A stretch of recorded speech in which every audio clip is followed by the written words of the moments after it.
Unacademy. Let's crack it.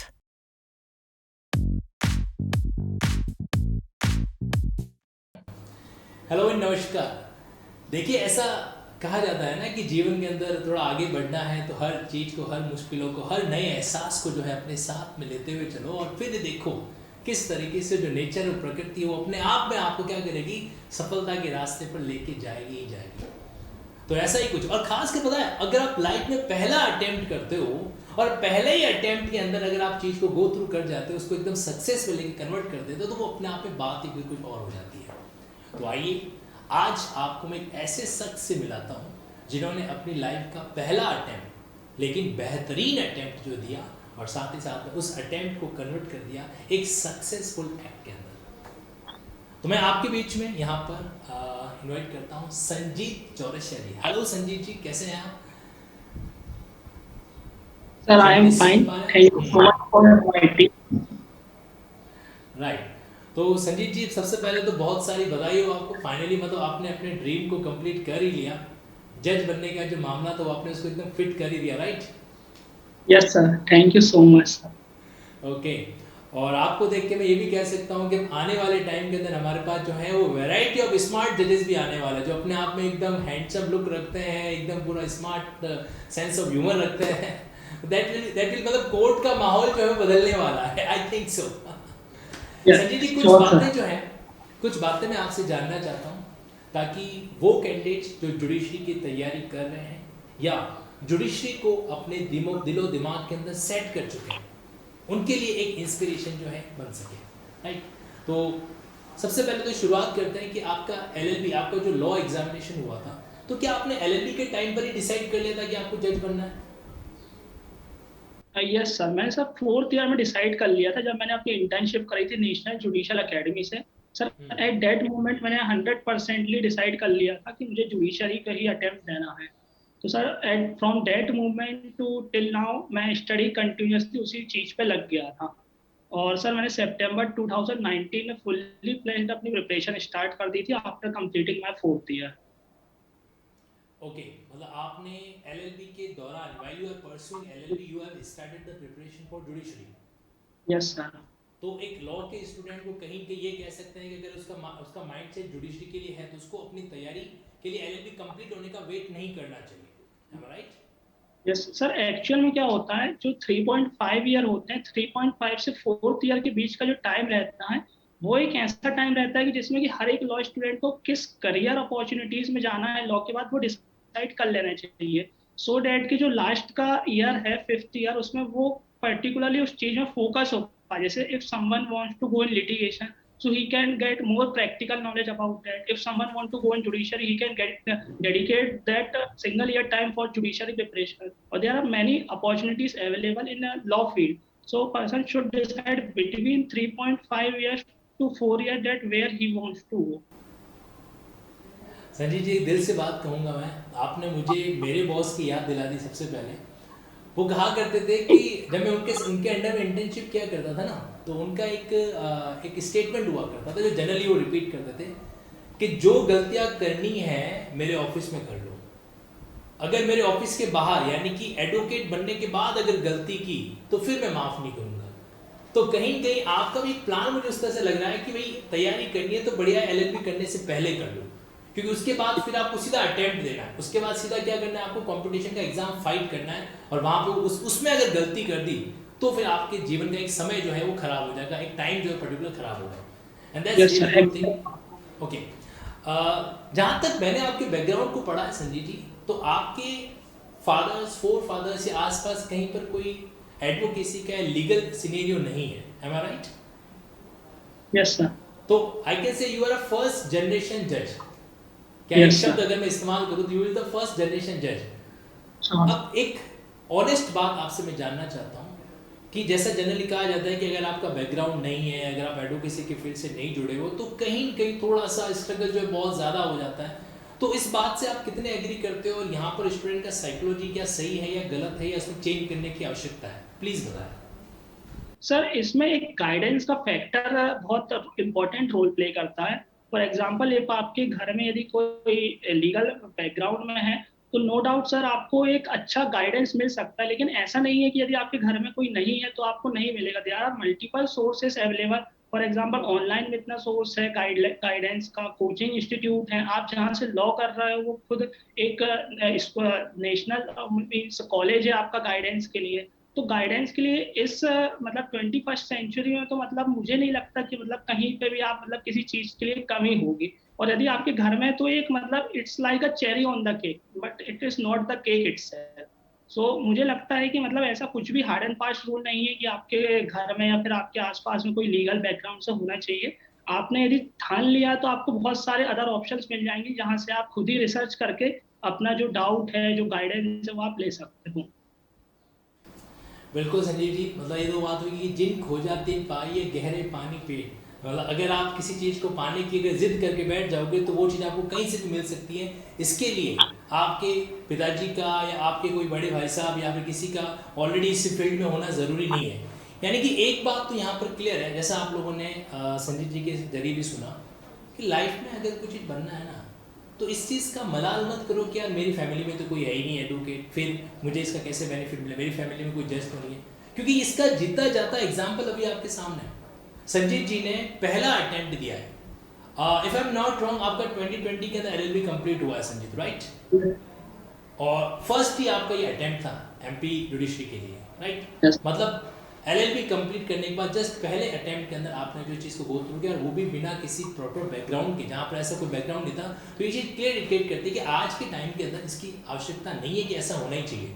और सबसे बड़ी बात ऑनलाइन, ऑब्वियसली बात है। संजीत, आपका क्या मानना है कि आज के टाइम में जिस तरीके से ऑनलाइन एजुकेशन बढ़ती जा रही है, जैसे आप देखो कि अब अनअकैडमी ऐप है सपोज एग्जाम्पल के लिए, तो जुडिशरी के आप कोर्स की तैयारी कहीं पर किसी भी रिमोट एरिया के अंदर बैठे हो, आप क्या कर सकते हो, जुडिशरी की क्लासेस वाले अटेंड कर सकते हो। तो यहाँ पर क्या वाकई में आज के टाइम के लिए हेल्पफुल है या कहीं कहीं लेक्यूना बना रहेगा ऑफलाइन का भी? प्लीज बताएं। सर प्रेजेंट जो कोविड का टाइम्स था, पर्टिकुलरली जब मैंने प्रिपरेशन करी थी तब तो मतलब सारी जगह लॉकडाउन था, तो मुझे तो ऑनलाइन प्लेटफॉर्म ने बहुत ज़्यादा हेल्प करी है। और सर क्या होता है कि आजकल जो स्मॉल डिस्ट्रिक्ट हैं, स्मॉल टाउन है, वहाँ पे कोचिंग फैसिलिटीज उतने अच्छे से अवेलेबल नहीं होती हैं। और सर कुछ स्टूडेंट्स रहते हैं जो अपने फैमिली कुछ उसके फैमिली कल्चर के कारण वो अपने होम टाउन से लीव करके किसी दूसरे सिटी में शिफ्ट नहीं कर पाते, तो उनके लिए भी एक ऑनलाइन प्लेटफॉर्म बहुत हेल्पफुल है। और सर ऑनलाइन और ऑफलाइन तो एक सेकेंडरी चीज है, मेन तो आपका नॉलेज होना चाहिए। यदि आपको पढ़ना है तो आप मतलब वही चीज बुक से भी पढ़ सकते हो, यदि आपको पढ़ना है तो वही चीज आप ऑनलाइन से भी पढ़ सकते हो। तो ये एक secondary means of communication, secondary way हो गया। लेकिन ये है कि एक प्रॉपर जगह से गाइडेंस बहुत ज्यादा जरूरी है, क्योंकि जब आपको गाइडेंस, रास्ता पता होगा जब ही आप उस रास्ते पे चल पाओगे। बिल्कुल बिल्कुल। अगर रास्ता आपको पता ही नहीं है तो आप मंजिल तक कैसे पहुंचोगे? Exactly exactly. लेकिन कहीं कहीं क्या हो जाता है कि जब जैसा आपने बताया कि कोविड टाइम के अंदर संजीत ने अपनी जुडिशियल प्रिपरेशन की थी, जिस समय सब जगह लॉकडाउन था, तो वहाँ पे संजीत, अगर मैं सही कह रहा हूँ तो यूट्यूब का अगर कोई वीडियो ही क्यों ना हो जो एजुकेशनल हो, जो हमारे क्या कहते ओरिएंटेशन दे, या फिर कोई जैसे पीडीएफ के नोट्स ही क्यों ना हो, या कोई ऐप की फ्री क्लासेस भी क्यों ना हो, तो कहीं की हेल्प है जो करती है। कहाँ कहीं कि आपने भी अनअकैडमी की स्पेशल क्लासेस में उसको ऑब्जर्व तो किया ही होगा, जैसे पोल रेज का ऑप्शन आता है तो सारे कैंडिडेट के साथ एक कॉम्पिटिटिव फील आ जाता है आपके अंदर भी। Yes Yes, no? sir. ये सर एक एक्सपीरियंस हेल्थी आपका कैसा रहा? इन्वायरमेंट क्रिएट हो जाता है उसमें। सर एक हेल्थी इन्वायरमेंट क्रिएट हो जाता है। क्या होता है जब हम कहीं अकेले किस पर्टिकुलर, जैसे मैं अपने होम टाउन में हूँ तो मेरे यहाँ पे कोई एक फिजिकल इन्वायरमेंट नहीं है, लेकिन जब मैं कोई मॉक टेस्ट अटेम्प्ट करता हूँ जिसमें पोल आते हैं तो इसमें एक healthy competitive exam environment create हो जाता है। और उससे ये पता चलता है कि where you stand in between all the person who are attempting that test. और वहां पर फिर क्या होता है, एक फील जगता रहता है, एक क्यूरियोसिटी क्रिएट होती रहती है कि यार सब लोग आंसर दे, मुझे भी फटाफट आंसर देना है, या फिर अगर जल्दबाजी में कोई गलती हुई तो गलती क्या हुई वगैरह। तो इट्स मैटर, मतलब जैसे वो चीज़ ऑफलाइन में संभव ही नहीं हो पाता है कि आप सारे स्टूडेंट को एक जगह पर बैठा और वहाँ पे ऑफलाइन एग्जाम कंडक्ट कराओ, पॉसिबल नहीं होता है। लेकिन एक ऐप के जरिए अगर अपने पास ये सुविधा मिल रही है that is really good thing. Sanjeet, एक बात और बताएं यहाँ पर कि आपने खुद के सेल्फ नोट्स बनाने का सिस्टम रखा था या डायरेक्ट आप जो है दूसरी बेरेक्ट वगैरह कोई रेफर करके आगे बढ़ते थे? सर फॉर प्रीलिम्स तो सर मैंने बेयरक्ट के इंडेक्स पे ही नोट्स बना लिए थे कि जैसे कोई पर्टिकुलर सेक्शन है उसमें कुछ टाइम लिमिट दी है या नोटिस का पीरियड है, तो मैंने उसी के इंडेक्स पे ही लिख लिया था। फिर मैं उसी को रिवाइज करते करते तो उससे मेरे सेक्शन नंबर भी मैं मेमोराइज कर लेता था और जो उसके अंदर जो कंटेंट है वो भी कर लेता। सर फॉर मेंस मैंने अपने स्पेसिफिक नोट्स बनाए थे। मैंने क्या किया था, 2 रजिस्टर खरीदे थे 500 पेजेस के, और उसमें मैंने सारे जो 6 सब्जेक्ट, फर्स्ट पेपर होता है जिसमें 6 सब्जेक्ट पूछते हैं, उसको मैंने from starting constitution to the last of whole 6 subject मैंने पूरा लिखा था। जैसे मान लो कोई कॉन्स्टिट्यूशन में तो जो इंपॉर्टेंट टॉपिक हो गया, जैसे प्रियम्बल हो गया, फंडामेंटल राइट, फंडामेंटल ड्यूटीज, तो मैंने एक सिनॉप्सिस बेसिस में उस चीज को अपनी हैंडराइटिंग में लिख लिया था। क्योंकि क्या होता है, जब हम अपनी हैंडराइटिंग में किसी चीज को पढ़ते हैं ना, तो वो हमें बहुत जल्दी मेमोराइज हो जाती है, और मुझे रिवीजन करने में भी बहुत आसानी हुई थी एग्जाम के 1-2 हफ्ते पहले। एग्जैक्टली तो मतलब कहीं की प्रीलिम्स के अंदर तो आपने बेरेट को ही कॉम्प्रीहेंड किया, उसी के अंदर जहाँ पे हाईलाइट करना था वहाँ पे हाईलाइट किया, जहाँ पे कुछ लिखना था वहाँ पे लिख लिया। ओके, बट मेंस के पर्सपेक्टिव से आपने खुद के सेल्फ नोट्स वगैरह जो है तैयार किए। क्या आप जब नोट्स बनाते थे संजीव, तो उसमें अंदर आप कुछ डायग्रामेटिक अप्रोच को या चार्ट अप्रोच को भी फॉलो किया करते थे, या टेक्सचुअल अप्रोच को ही अपने रनिंग में उसको यूज किया करते थे? Sir it depends upon question to question. जैसे वारंट ट्रायल आ गया तो उसमें मैं चार्ट बना लेता था, या फिर मान लो कंप्लेंट से लेके लास्ट तक का प्रोसीजर क्या होगा अपील तक का, तो मैं उसमें एक चार्ट बना लेता था। लेकिन जैसे टीपीए कोई क्वेश्चन होगा तो उसमें एक प्रॉपर टेक्सचुअल फॉर्मेट में आना चाहिए, कि एक इंट्रोडक्शन, फिर उसके बाद सेक्शन, फिर इलस्ट्रेशन, फिर उसके बाद उसमें कोई केस लॉ आया है, फिर उसके रिलेटिंग कोई प्रोविजन है। तो it depends upon question to question and topic to topic. मैं मतलब मिक्स करता था। मिक्स मिक्स अप्रोच चला करते थे, तो सवाल पे डिपेंड करता था या उस पर्टिकुलर प्रोविजन पे डिपेंड करता था कि किस तरीके का नोट्स बनाया जाए। ओके संजीत, एक बात आपसे मैं और जानना चाहता हूँ, क्योंकि एक जुडिशरी के स्टूडेंट के सिलेबस को देखा जाए तो बहुत सारे बेरेक्ट उसके सिलेबस में होते हैं, आईपीसी, सीआरपीसी, सीपीसी वगैरह, कॉन्स्टिट्यूशन, कई सारे बेरेक्ट वगैरह होते हैं। तो अब एट ए टाइम आपको एक ही बेरेक्ट पर स्टक रहना चाहिए, या फिर कहीं पर अगर कोई ऐसा कीवर्ड आता है या ऐसा कोई की पॉइंट आता है जो किसी दूसरे बेरेक्ट के अंदर भी है, सपोज करो अगर इंडियन पिनल कोड में आप सेंटेंस पढ़ रहे हो तो सेंटेंस का सिमिलर पॉइंट सीआरपीसी के अंदर भी आता है, तो आपको एट ए टाइम उस एक बेरेक्ट तक खुद को कन्फाइंड रखना चाहिए, या फिर अगर आप लिंक करते हुए वहां पर जा सको तो आपको जाना चाहिए? इनमें से कौन सी अप्रोच आपके अकॉर्डिंग ठीक रहती है? Sir connectivity is the best thing. Because sir connectivity से क्या होता है, हमको चीजें अच्छे से समझ में आती है, और अच्छे से समझने के साथ साथ ये भी एक बेनिफिट मिलता है कि आपको जो आप पढ़ रहे हो वो तो आपका रिवाइज होता ही है, साथ में जो आप मिसलेनियस प्रोविजन पढ़ रहे हो वो भी आपका रिवाइज होता है। और सर मेंस के जो आंसर्स वहाँ अपन एग्जाम में लिखते हैं, उसमें यदि एग्जामिनर को आपकी कनेक्टिविटी दिख गई तो फिर सर आपको एड ऑन मार्क्स जरूर मिलते हैं, क्योंकि your answer will be definitely better than others, क्योंकि आपने एडिशनल चीजें उसमें लिखी हैं। It shows you have the connecting kind of a knowledge of law. Exactly, connecting यानी कि लिंकिंग करना अपने आप में कहीं क्या हो जाता है, बेनिफिशियल हो जाता है उस टाइम में। और एक सेंटेंस आपने बहुत अच्छा कहा कि अगर एग्जामिनर को ऐसा एहसास हो गया कि यार कैंडिडेट ने एडिशनल बातें लिखी है लिंक करते हुए, तो ऑब्वियस सी बात है आपको वहां पर उसका बेनिफिट होने वाला ही है। तो मतलब हम एक कंक्लूड कर सकते हैं कि कोई हमें इस तरीके से अगर जहां पे आप लिंक कर सको आपको लिंक करना चाहिए, और ऑब्वियसली इस तरीके से लिंक और कनेक्ट करके ही चीजों को हमें समझना चाहिए। That will help you. क्या सेक्शन मेमोराइज करने में भी क्या इस तरीके से लिंकिंग टेक्निक वर्कआउट करती है? संजीव जी, आपका कैसा एक्सपीरियंस रहा? श्योर सर, बिल्कुल करती है। जैसे डबल जो पार्टी हो गया तो उसका प्रोविजन कॉन्स्टिट्यूशन में भी है, सीआरपीसी में। तो हम जब कॉन्स्टिट्यूशन को पढ़ेंगे तो सेक्शन हम 300 सीआरपीसी को भी याद कर पाएंगे, आर्टिकल 20 क्लॉज 2 को को भी याद कर ऑटोमेटिक पाएंगे। डबल टाइम्स हमने पढ़ लिया तो वो तुरंत याद हो जाती है। मतलब हम जितनी बार चीजों को रिविजिट करेंगे उतनी बार वो अपना हमारे माइंड में मतलब सेटअप, मतलब उनका एक ऑर्गेनाइज स्ट्रक्चर सेट हो जाता है। हम्म, जैसे कहीं अकम्प्लिश, कहीं हम्म, तो वो एविडेंस में भी है, और सेम चीज सीआरपीसी में भी 306 307 वहां पे 133, फिर वहां से लिंक करने के बाद अपन 111 उसमें जो प्रिजम्पशन है उसमें भी आ सकते हैं। तो इससे एक मतलब एक प्रॉपर एक ऑर्गेनाइज्ड वे में पूरा सिनेरियो टॉपिक। क्रिएट हो जाता है कि भाई आपने अकम्प्लिश का पॉइंट 306 307 सीआरपीसी पार्डन में भी देख लिया, अकम्प्लिश का पॉइंट आपने एविडेंस के 115 में भी देख लिया, सॉरी 100 आपके 133 के अंदर भी देख लिया आपने, फिर उसके बाद 315 सीआरपीसी के अंदर भी देख लिया। तो पूरा का पूरा सिनेरियो है, एविडेंस के सेक्शन 30 सेक्शन 10 सबके अंदर देख लिया, तो सारे के सारे सेक्शन जो है वो एक साथ माइंड में सेट किया जा सकता है। तो कहीं कहीं जो है हर स्टूडेंट को, अगर आप कहना चाहें संजीव जी मुझे बताएं, स्टूडेंट को अब आज के समय में, क्योंकि कंपटीशन अब पहले वाला तो रहा नहीं है 1980 1999, आज के कंपटीशन कैसे आपने तो खुद ने फील किया ही है। ओके, तो आज के कंपटीशन में उस ट्रेडिशनल टेक्निक की बजाय थोड़ा सा इस मॉडर्न और स्मार्ट टेक्निक को अप्लाई करना चाहिए, कहीं कहीं आप इसको एग्री करेंगे, right? Yes sir, completely agree करूंगा मैं इस चीज से। कंप्लीटली एग्री करेंगे, राइट? संजीव जी, 3 बातें स्पेशली मैं और जानना चाहता हूँ। आपके जीवन के अंदर सोर्स ऑफ इंस्पिरेशन का काम किसने किया? क्योंकि देखो प्रेरणा के बिना इंसान आगे नहीं बढ़ता है। एक यस रेगिस्तान है, चलते चलते अपन थक जाते हैं और जैसे ही एक दिए की रोशनी या फिर लाइट की रोशनी दिखती है तुरंत खड़े होते हैं और एक जोश दिख जाता है कि नहीं यार मैं वहां तक जा सकता हूँ। तो आपकी लाइफ में वो दिए की रोशनी कौन बना या कौन बनी? सर, मेरे माता पिता ही मतलब मेरे दिए की रोशनी है। सर, उन्हीं की वजह से मतलब मैं आज इस मुकाम पर हासिल किया हूँ। उन्हीं को देखता था रोजाना, जब मेंस का समय था, प्री का समय था, जब डेट्स एक्सटेंड होती थी तो उनसे ही बात होती थी। तो उनसे जब बात करता था तो मुझे लगता था कि मतलब एक मुझे कुछ ऐसा मतलब एक चीज पे मतलब हासिल करनी है कि जिससे कि मेरे माता पिता को मेरे होने पे गर्व हो। ऑल्दो मैं उनका बेटा हूँ, लेकिन मुझे भी उनके लिए एक ऑब्लिगेशन रहता है कि मुझे भी उनको कुछ ऐसे रिटर्न करना है। मैं कितना भी कुछ कर लूँ, मैं उनका जितना मेरे ऊपर एहसान है मैं कभी नहीं कर सकता, लेकिन फिर भी एक जितना मेरे से होता है मैं उतना उस चीज को उनके उनके लिए मैं करना चाहता था। तो मेरे साथ साथ ये मेरे मम्मी पापा का भी सपना था कि मैं एक जुडिशियल ऑफिसर बनूं, तो मेरे लिए मेरे सोर्स ऑफ इंस्पिरेशन मेरे मम्मी पापा ही रहे हैं। बहुत बढ़िया। मैं आप सभी को बताना चाहूँगा कि संजीत के पिताजी जो हैं वो एक नॉर्मल बिजनेसमैन है। एक अनऑर्गेनाइज जो सेक्टर होता है उसके अंदर आपका जो है ट्रांसपोर्ट का एक छोटा सा कामकाज रहता है। आप लोगों ने जो है कान्हा नेशनल पार्क सुना होगा, मांडला एमपी, वो संजीत जी का होम टाउन है। और वहाँ से कहीं कहीं जो है उनके पिताजी ने एक सपना देखा कि मेरा बेटा जज बनेगा और कहीं कि संजीत जी आपने उस सपने को पूरा किया। ये वाकई में उनके लिए बहुत बड़ी फख्र की है, जो एक अभिमान की आत्मविश्वास की बात है जो रहेगी।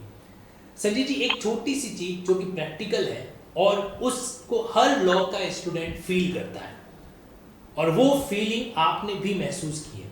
क्या होता है जब आप एग्जाम की तैयारी कर रहे होते हो तो उस समय कई बार एग्जाम की डेट एक्सटेंड हो जाती है कि अब ये तारीख था, अब आपने 10 तारीख को टारगेट लेके चल रहे थे, तैयारी कर रहे थे, आगे जाके पता चला 9 को पता चल गया कि भैया आपका एग्जाम एक्सटेंड हो गया, अब आगे बढ़ गया। या फिर मेंस का एग्जाम था, 3 तारीख को एग्जाम था, 3 और 4 को पता चला अब एक्सटेंड हो गया। अब ऐसी स्थिति के अंदर मैंने जनरली देखा है कई स्टूडेंट जो है वो थोड़े से डाउन हो जाते हैं और अपने उस समय को न चाहते हुए भी वो खराब कर देते हैं। ये एहसास आपने भी लिया है, राइट संजीत जी? यस तो अब सर। इस परिस्थिति के अंदर, इस पोजीशन में एक स्टूडेंट को कैसे डील करना चाहिए वो बताएं। तो सबसे पहले तो स्टूडेंट को ये सोचना चाहिए कि ये जो सरकमस्टांस आ रहे हैं ये उसके अकेले के साथ नहीं आ रहे हैं। It is applicable to for everyone, क्योंकि आप अकेले अफेक्ट नहीं हो रहा, सभी अफेक्ट हो रहे हैं। पॉइंट नंबर 2, स्टूडेंट को ये सोचना चाहिए कि उसको एक एक्स्ट्रा एडिशनल बैकअप टाइमिंग मिल गया है पढ़ने के लिए। मतलब उस टाइम पीरियड में वो जो अपना लास्ट पॉलिशिंग है वो उस चीज को कर सकता है। कि मतलब यदि मान लो कोई गलती रह गई है छोटी छोटी, या कोई जो मिसलेनियस टॉपिक छोड़ दिए गए हैं उस टाइम में नहीं है, तो उस चीज को कवर कर सकता है। और सर, जो तीसरी चीज जो मैंने एक नोटिस करी थी इस चीज में, इस टाइम पीरियड में जब हमारा मेंस की डेट एक्सटेंड हो रही थी, मैंने कहीं सर एक पढ़ा था कि तू थोड़ा सा सब्र कर ले, इम्तिहान अभी जारी है, एक दिन वक्त भी तुझसे कहेगा चल अब तेरी बारी है। अरे सर, बस वाह, यही क्या बात है, लाइन, बिल्कुल। इस चीज से मैं मतलब कभी भी अपना बात को चेंज करने के बारे में थॉट नहीं आया कि थोड़ा सा सब्र और है, फिर उसके बाद इम्तिहान अभी जारी है। बहुत बढ़िया। यहाँ पे मैं भी एक बात जरूर कहना चाहूँगा, मैं रोक नहीं पा रहा हूँ खुद को। जीवन पथ पर अकेला नहीं है तू, जीवन पथ पर अकेला नहीं है तू, चलता चल ए राही, और कोई साथ हो ना हो साथ देगी तुझे तेरी परछाई। मतलब और कोई अपने साथ नहीं तो अपन खुद तो अपने साथ में है ही है, और बस आप चलते रहो और कोई आपको जो रोकने का प्रयास करेगा तो वो थकेगा, हमें नहीं थकना है। और सबसे बड़ी बात आपने शुरुआत में कही संजय जी की, जो फैक्टर हमारे कंट्रोल में नहीं है, और ये मैं खुद इस बात से पर्सनली एग्री भी करता हूँ कि जो चीज़ें हमारे कंट्रोल में नहीं है उनकी एंजाइटी, उनकी चिंता अपने दिमाग में मत पालो, क्योंकि उनकी एंजाइटी लेने से आपको कोई कुछ होना नहीं है। अब एग्जाम की डेट एक्सटेंड होना ये आपके हाथ में नहीं है। आपके हाथ में क्या है, जितने दिनों का एक्सटेंशन मिला है उन दिनों की एक एडिशनल प्लानिंग करो, जैसा संजीत कुमार जी ने की, और उस प्लानिंग को क्या करो, एग्जीक्यूट करो। कहीं की ऑब्वियसली बात है, एक चीज हमारे साथ होती है संजय, तुम्हारे साथ भी हुआ होगा कि अब जैसे मान लो आधे घंटे बाद एग्जाम स्टार्ट होने वाला है, 1 घंटे बाद एग्जाम स्टार्ट होने वाला है, और हमें लगता है कि यार अभी तक थोड़ा कुछ बाकी रह गया, अभी तक सब कुछ कंप्लीट नहीं हुआ। ये जनरली हर स्टूडेंट के साथ होता है, आपके साथ भी ऐसा हुआ था? सर, हुआ था, लेकिन मैंने कुछ पढ़ा नहीं था। मुझे लग रहा था कि बहुत सारी चीजें छोड़ दी हैं, लेकिन मैंने अपने जो नोट्स बनाए थे जो पर्टिकुलर 2 कॉपी में, मैंने सिर्फ उतना ही पढ़ के गया था। सर, पेपर 3 में अकोमोडेशन और एलआरसी से बहुत सारे मतलब ऐसे अनएक्सपेक्टेड से क्वेश्चन आए थे, तो वो मुझसे नहीं बने थे। और मैंने उसका बाद में लोड भी लिया था, क्योंकि मुझे पता था कि मैं इतना पढ़ के नहीं गया हूँ, लेकिन मैं जितना पढ़ के गया था उसमें मुझे कॉन्फिडेंस था कि यदि ये सारी चीजें आ गई तो इसमें मेरे नंबर कोई भी नहीं काटेगा। तो इसलिए सर मैंने बहुत लिमिटेड स्टडी करी थी, और मैंने अपने खुद से टॉपिक डिसाइड कर लिए थे कि सिर्फ इन्हीं इन्हीं में मुझे फोकस करना है। तो इसलिए मतलब मुझे एट द लास्ट मूवमेंट ये नहीं था कि ये भी पढ़ लूँ वो भी पढ़ लूँ, मैं तो सिर्फ जितना पढ़ा था सिर्फ उतना ही पढ़ के गया था एट लास्ट भी। आपके इस जवाब से चांदनी टू चौक टू मूवी, एक मूवी आई थी अक्षय कुमार की, उसमें बहुत ही अच्छा डायलॉग था। उसमें जो सिखाने वाला होता है वो अक्षय कुमार से कहता है कि मुझे तुम्हारे उस एक मूव से डर नहीं लगता जिसकी तुमने, उस तुम्हारे 1000 मूव से डर नहीं लगता जिसकी तुमने एक बार प्रैक्टिस की है, मुझे तुम्हारे उस एक मूव से डर लगता है जिसकी तुमने 1000 बार प्रैक्टिस की है। मतलब कहीं कहीं जो हमारा तैयार पोर्शन है, जो हमारा पोर्शन रेडी है, उस पर अपना स्ट्रॉन्ग कमेंडेशन रखो। और जो चीज़ आपने नहीं पढ़ा, जो किसी कारण से छूटा है, क्योंकि कुछ न कुछ तो छूटेगा, कुछ न कुछ तो पेंडिंग रह ही जाता है, उस टाइम हमें उसका लोड जो नहीं लेना है, हमें उसकी टेंशन नहीं लेनी है। अच्छा एक बात बताओ संजीत, लास्ट मोमेंट्स में जैसे मान लो हमें एग्जाम से कितने, जैसे आपको 2 बजे दोपहर को 2 बजे एग्जाम है, तो आपको कितने घंटे पहले पढ़ाई छोड़ देनी चाहिए? आपका एक्सपीरियंस क्या था? सर मैं तो एक दिन पहले ही छोड़ देता था एक्चुअल में। सर मैं मंडे को अच्छा। एग्जाम होता था जबलपुर में, तो हाँ। मैं एक दिन पहले वहां जाता था, रुकता था और आराम से घूमता था। मैं तो मतलब कहीं टेम्पल चला गया, कहीं दोस्तों के साथ थोड़ा बहुत आउटिंग कर ली, या फिर कोई मतलब नर्मदा जी के पास जाके बैठ गया, या फिर मतलब एक ग्रीनरी या फिर हाईवे में बैठ गया। मतलब पढ़ता तो था ही नहीं मैं एक दिन पहले, क्योंकि क्या होता है आपके माइंड भी एक मतलब माइंड को भी एक रिलैक्स मतलब एक relax mental peace of mind चाहिए आपको। यदि आपको किसी चीज को अच्छे से अटेम्प्ट करना है तो आपको माइंड को साइलेंस करने के लिए टाइम देना पड़ेगा। यदि आपका माइंड साइलेंस है तो जो चीज आपने आज से 2 साल वो उस चीज को कॉल कर देगा। आप अपने माइंड का कंटिन्यूअसली यूज कर रहे हो तो फिर माइंड एग्जॉस्ट हो जाता है वर्क कर करके। तो फिर एग्जाम टाइम में आपको मतलब जो चीज आपने 2 दिन पहले पढ़ी है वो भी आपको याद अच्छे से आए, इसकी कोई गारंटी नहीं रहती। और मैं ये कहूंगा कि जो प्रॉपर स्लीप है वो तो हर बच्चे को लेनी ही चाहिए, मतलब एग्जाम के एक दिन पहले। क्योंकि कुछ बच्चे क्या मतलब रात रात भर पढ़ते रहते हैं, तो उससे भी उनका माइंड में क्या है, उनको लगता है कि मतलब वो बॉडी चल जाएगी, लेकिन माइंड में कहीं ना कहीं ये अफेक्ट होता ही है कि मतलब कि वो माइंड पर्टिकुलर जितना उसको वर्क करना चाहिए वो उतना ही एफिशिएंसी के साथ वर्क नहीं कर पाता है। बिल्कुल सही कहा यहाँ पे संजीव जी ने। हालांकि हर इंसान का अपने आप में एक अलग अलग अप्रोच होता है, अलग अलग पढ़ने का तरीका होता है, लेकिन कुछ बातें बिल्कुल सटीक है। एग्जाम से पहले रात भर तो कभी नहीं पढ़ना चाहिए, क्योंकि आपका माइंड थक जाएगा वहाँ पर। ठीक है। अब संजीव जी ने एक दिन पहले पढ़ाई छोड़िए, मैं आपको ये तो नहीं कहूँगा कि आप भी एक दिन पढ़ाई पहले छोड़ दो, लेकिन कम से कम 2-3 घंटे पहले, 2-4 घंटे पहले तो खुद को रिलैक्स फील कराओ ही कराओ। एग्जाम के गेट पर कभी भी इस तरीके से पेजेस लेकर, किताबें लेकर हमें नहीं खड़ा रहना चाहिए कि भाई अब 10 मिनट बाद आपका एग्जाम है और आप कुछ पेजेस पढ़ रहे हो। राइट संजीव जी, एग्री करते हो आप इस बात पे? Yes sir. बिल्कुल। तो ये सारी बातें थी जो आज आपको किसने सुनाई है, एक जुडिशरी एग्जाम के अंदर क्वालिफाइड कैंडिडेट्स ने बताई है। संजीव जी, इसके अलावा कोई ऐसी चीज़ जो आपको लगता है कि कहीं कैंडिडेट्स को ध्यान रखना चाहिए, या अपने लाइफ के, अपनी प्रिपरेशन की लाइफ की कोई ऐसी गलती जो आपको लगता है जुडिशरी एग्जाम के कैंडिडेट्स को नहीं करनी चाहिए, उसके बारे में कुछ बताएं।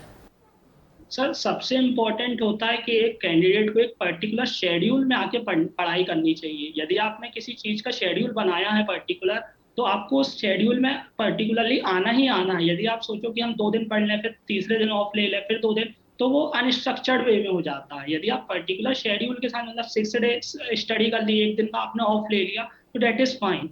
फिर शेड्यूल के साथ साथ एक डिसिप्लिन बहुत जरूरी है। शेड्यूल बन गया, अब आपको उसी डिसिप्लिन में, यदि आपने सोचा है कि आप सुबह सुबह मॉर्निंग में 6 o'clock से स्टडी करने बैठेंगे, तो आपको डेली उसी डिसिप्लिन के साथ बैठना है जिस डिसिप्लिन के साथ आप फर्स्ट डे बैठे थे। क्या होता है हम प्लान्स तो बहुत सारे फर्स्ट डे बना लेते हैं कि ये भी करेंगे ये भी करेंगे, फिर जब जैसे जैसे वीक से जैसे जैसे निकलते जाते हैं तो फिर हमारा जो प्लान है वो धीरे धीरे हम खुद ही उस चीज में थोड़ा आलस कर रहे हैं। तो ये शेड्यूल और डिसिप्लिन।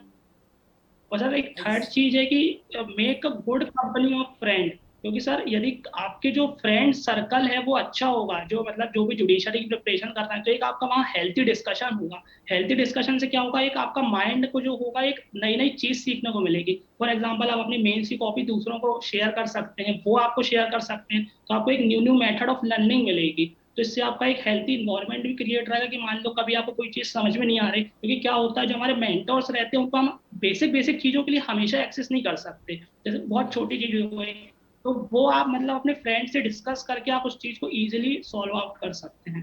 तो good company of a friend is also essential. Very good. तो यहाँ पर जो संजीव जी ने चाहते हैं 2-3 बातें आपको इतनी बेहतरीन बताई। नंबर 1, रेगुलरिटी बहुत ज़रूरी है, अपनी रेगुलरिटी को कभी भी टूटने मत दो। दूसरा, स्टूडेंट है तो स्टूडेंट की लाइफ में डिसिप्लिन बहुत ज़रूरी है। आपने जो भी चीज़ करने का प्लान बनाया उसको एकदम डिसिप्लिन वे के अंदर चलो। एक अपने फ्रेंड्स की, अच्छे फ्रेंड्स की गुड कंपनी भी रखो, क्योंकि ऑब्वियस सी बात है आप अपने मेंटर को हर वक्त हर छोटी छोटी चीज़ के लिए एक्सेस नहीं कर सकते, बिल्कुल फैक्ट बात है ये, है ना। तो ऐसे केस में अगर आपके कोई फ्रेंड्स होते हैं तो आपस में आप एक दूसरे के साथ पर डिस्कशन कर सकते हैं और ये डिस्कशन आपकी तैयारी को मजबूत बनाता है। Thank you so much Sanjeet ji, बहुत अच्छा लगा आपसे बात करके। अब बस ईश्वर से यही प्रार्थना है कि यहाँ पर रुकना नहीं है और ये जो सीढ़ियाँ शुरू हुई ना पहाड़ की, ये पहाड़ की सीढ़ियाँ बस आगे बढ़ती रहनी चाहिए, बढ़ती रहनी चाहिए और बढ़ती रहनी चाहिए, राइट। चलिए, और सर सो या प्लीज।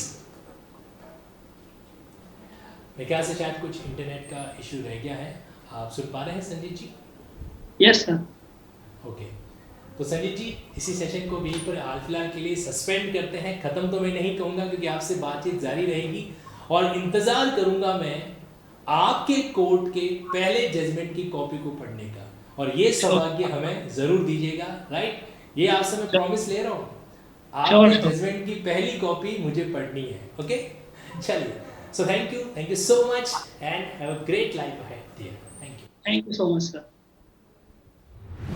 तो नमस्कार कि इंडिया के अलग अलग स्टेट में जुडिशरी का एग्जामिनेशन कंडक्ट कराया जाता है और हर स्टेट के जुडिशरी सिलेबस के अंदर कुछ कॉमन सिलेबस होता है और कुछ एडिशनल और लोकल सिलेबस है जो होता है। अगर आप भी खुद को इसी तरीके से लिंकिंग वे में इंटरेक्शन करते हुए और इमेजिनेशन मेथड को साथ ही साथ में ग्राफिकल डिजाइन मेथड को और करंट की इवेंट को लिंक करते हुए लॉ को एक नए तरीके से, एक मॉडर्न तरीके से पढ़ते हुए डील करना चाहते हैं, then you are most welcome at the linking laws. यहाँ पर मैं आपको बताना चाहूंगा कि 2 तरह की कैटेगरीज जो है वो डील की जाती है। एक आइकॉनिक होता है जैसा आप स्क्रीन पर देख पा रहे हैं, यहाँ पर लाइव डाउट सॉल्विंग, एक मेंटोर आपको उपलब्ध कराया जाएगा, आपको 1-to-1 जो है डिस्कशन प्रोवाइड करेगा। मेंस फोकस आपके टेस्ट सीरीज रहेगी जहां पे आपकी इंडिविजुअल कॉपी को बकायदा चेक करके आपके पास वापस भेजा जाएगा so that you can diagnose your mistakes. और साथ ही साथ में प्लस कोर्स के सारे बेनिफिट तो मिलनी है। प्लस कोर्स क्या है? देखिए, प्लस कोर्स एक बेसिक पेड कोर्स है अनअकैडमी पर, जहां पर आपको कंप्लीट प्रिपरेशन जो है वो करवाई जाती है हमारी लिंकिंग टीम की तरफ से। साथ ही साथ में अनअकैडमी ऐप पर आपके लिए फ्री स्पेशल क्लासेस भी होती हैं जिनको आप चाहें तो अवेल कर सकते हैं। और ये स्पेशल क्लासेस को अटेंड करने के लिए आपको सिंपली अनअकैडमी ऐप पर जाना है, लिंकिंग कोड से क्लासेस को अनलॉक करना है और वहां पर कई सारी ऑलमोस्ट 500 प्लस स्पेशल क्लासेस जिनको आप क्या कर सकते देख सकते हैं और जहां पर आपके पास अलग अलग ऑप्शन है। लाइव स्पेशल क्लासेस का नोटिफिकेशन टाइम टू टाइम आपके पास आता रहेगा। रही बात प्राइस कोटेशन का, तो आप स्क्रीन पर देख लीजिए, प्लस सब्सक्रिप्शन और आइकॉनिक सब्सक्रिप्शन की जो प्राइस कोटेशन है वो आपके सामने है, आप इसका स्क्रीनशॉट ले सकते हैं और लिंकिंग कोड अप्लाई करने के बाद ऑब्वियसली आपको 10% का जो बेनिफिट है वो तो मिलना ही मिलना है मॉनेटरी सेगमेंट के अंदर। साथ ही साथ में आपको लिंकिंग लॉज के स्पेशल प्रिविलेजेस जैसे फ्री लिंकिंग चार्ट्स वगैरह एक्सेट्रा वो भी आपके लिए बेनिफिशियल रहेगा। Okay, hope see you again, ताकि भविष्य में मिलकर हम क्या कर सके, जुडिशरी के ड्रीम को क्लियर कर सके। Thank you.